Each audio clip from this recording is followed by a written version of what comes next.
जय पवार यांच्याकडून VSRचे मालक रोहित सिंग यांचा एक व्हिडिओ शेअर करण्यात आलाय।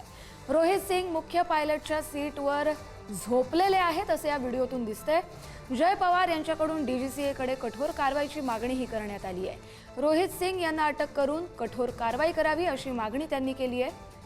तसंच त्यांनी व्हिडिओ पोस्ट करून DGCA कडे ही कठोर कारवाईची मागणी केली आहे।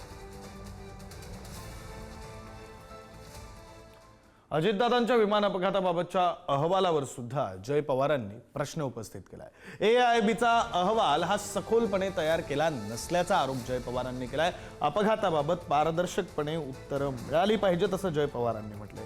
VSR विमानामध्ये त्रुटी असण्याची शक्यता नाकारता येत नाही। VSR कंपनीच्या विमानांचं पूर्ण उड्डाण बंद करावं, जय पवारांनी सोशल मीडियावरून ही मागणी केली आहे। अपघाताबाबत सत्य, पारदर्शक आणि सर्वंकष उत्तरं मिळालीच पाहिजेत असं जय पवार यांनी म्हटलेलं आहे।